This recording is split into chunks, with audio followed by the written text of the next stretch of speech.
All right, let's take a step back and talk about the brain in general and how thoughts are generated.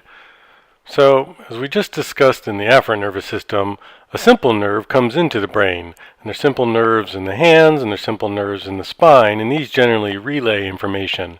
They may have a few more functions, but once it gets to the brain, boy, does it get complicated. Some scientists estimate that the human brain has about 100 billion brain neurons. That's a lot of zeros. And not only do we have 100 billion of them all packed into that little gray mass, each single neuron is capable of 10,000 connections. That's one neuron with 10,000 connections. Some might have less and some might have more. But if you multiply 10,000 times 100 billion, you get 100 trillion. Nope, you get 1,000 trillion. That's an enormous amount of connections. It's really complicated. So how many of these connections and neurons do you need for a thought? And what does one neuron do? Does one neuron do anything useful, or is it just part of a bigger process? So, in order to study these things, the human brain is a little difficult to actually experiment on. For one thing, it's frowned upon. No one wants to have some scientist digging into the brain and poking something and seeing what it does. So you're really left with cadavers and dead people and people with brain injuries trying to figure out what went wrong. However, there's lots of organisms that are created on planet Earth that we can experiment with as much as we want. Welcome to the fly. The fruit fly is a great experimental organism. While the human brain is very complicated and is huge, the little tiny fruit fly brain only has about 100,000 neurons. Now you might think 100,000 neurons isn't really good for much. How can it really compare to the human? Well, it turns out that the fly biology is similar in many, many ways. So the brain of the fly will produce pheromones. It'll produce hormones. There's a central nervous system and a peripheral nervous system.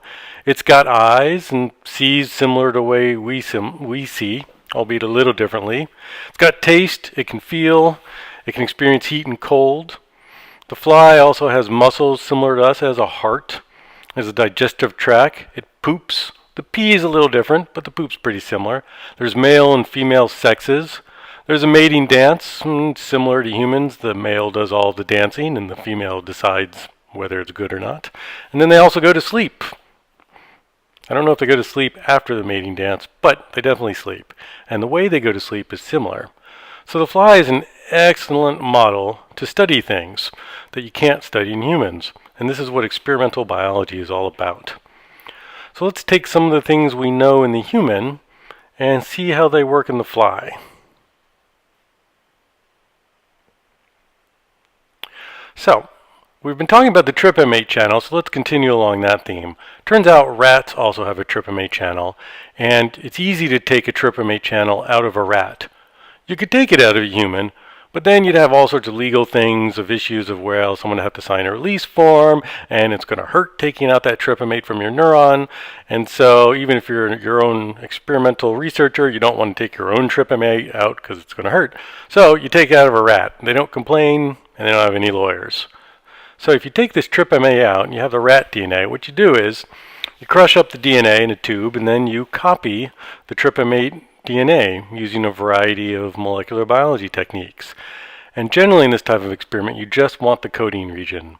You don't want anything that promotes it or no enhancers, nothing else. You just want the pure coding region that makes the protein. And over here in the fly, let's say, there's a hormone in that DNA somewhere. And in front of the hormone DNA, there's a promoter region. And what you can do is you can copy the promoter from the fly DNA, and you can copy the TRPM8 from the rat, and you can put them together in one DNA molecule. And this is called genetic engineering. At least it is when you put it into a bacteria, and then you take it from a bacteria and you stick it into the fly brain. I'm glossing over a few of the details, but trust me, it's tried and true and works really well. So now you can create a fruit fly that releases a hormone when it's cold. And the TRPM8 molecule works a little differently, so it works at 18 degrees when you're trying to release this hormone. So I skipped over a lot of the steps on how to exactly do this, but it works pretty reliably. So now what I want to show you is a video where researchers at the National Institute of Health have done just that, where they've taken this little model I've shown you and then they've started to experiment on the flies. And one thing they do is they take the fly, and after they've genetically engineered it to have this fly promoter in front of the rat TRPM8, then they start trying to force behavior. And the way they force the behavior is that when they release the hormone, this hormone produces a behavior. So in this video coming up, you're going to see a fly that's going to undergo some normal behavior, and then when we flip the switch and we lower the temperature from 25 to 18 degrees, you're going to see a change in behavior. And you won't actually see the hormone being released, but you should know that when the behavior changes, it's because this hormone is being released. Okay, let me get you oriented here. There's a pupal case that's inside this little tube, and the fruit fly is going to emerge as an adult. You can see it's popping open the front of the pupal case right now with its forehead. Oh, now it's squeezing its way out of there. Oh, it basically gives birth to itself. All right, there it is. Where is he? All right, well, actually, it's a she. So she's trapped. She may only be a few seconds old, but she's smart enough to know that she's trapped. And so sooner or later, she's going to try and dig her way out. There she's digging again with her forehead. One more time. All right, so that digging behavior is what they do when they're trapped. Normally a fly, if it comes out and it's not trapped, would just start its wing expansion behavior. But what it's going to do now is start going back and forth and using that digging behavior at the forehead to try and get out. So it's not going to do its wing expansion behavior. You can see the wings are these little buds right now on the back of the animal.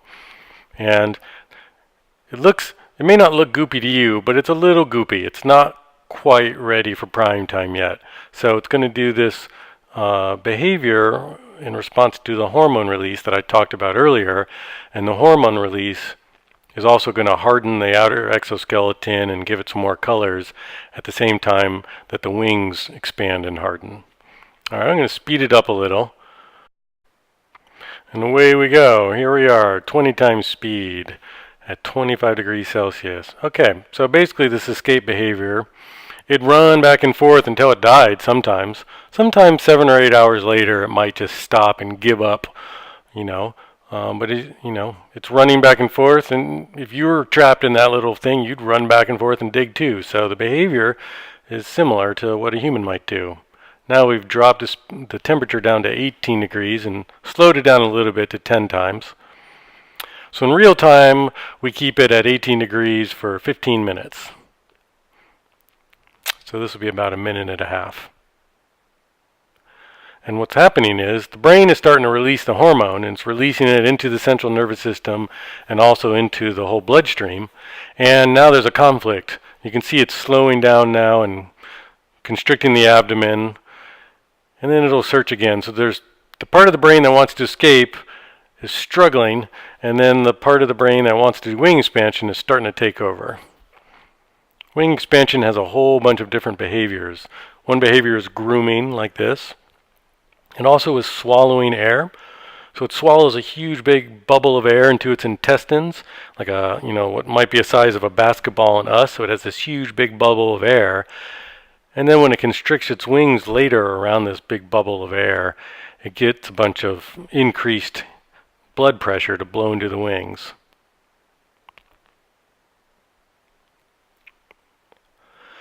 So the end of the 18-degree period is near, and once it goes back to 25 degrees, the hormone release is irrevocable. Now we're getting pretty close. You can see the abdomen is going to start extending a little bit.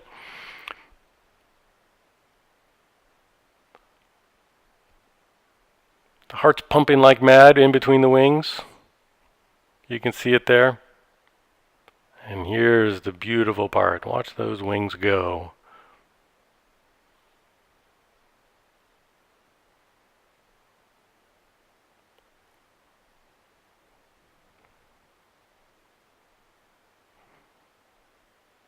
Funny part about increased blood pressure in this fly at this stage is the forehead is now blown back out again like it does when it digs, but it's trying to squeeze its blood into every part of its body it can, and since the forehead is still able to expand like this, it just sort of blows up the forehead.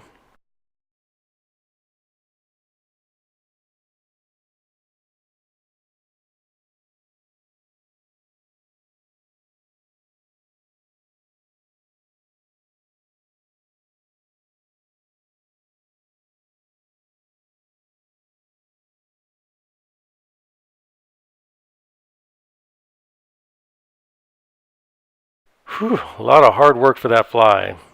So now, the flies in captivity at least, they go to sleep after they do this behavior. So they'll get their wings expanded, and then they'll start calming down, they'll get groomed properly, make sure the wings are nice and flat and clean of dirt. See, the forehead is now back to normal. And here it's perched on top of its puparium, where it's eventually going to fall asleep. So now one of the last things it does is you're going to see the proboscis, the mouthpieces, are going to start opening up here. And what it's got to do is all that air that it had swallowed or that I told you about, it's got to now belch it all back out. So it's starting to just belch it out. Must have been pretty uncomfortable to have all that air inside its intestines. So it's getting rid of it. Wings are nicely formed now. The exoskeleton is starting to harden in the wings. And it's going to fall asleep. And that concludes the wing expansion video of the fruit fly. This was done at the National Institute of Mental Health in the Benjamin White Lab. Nighty night.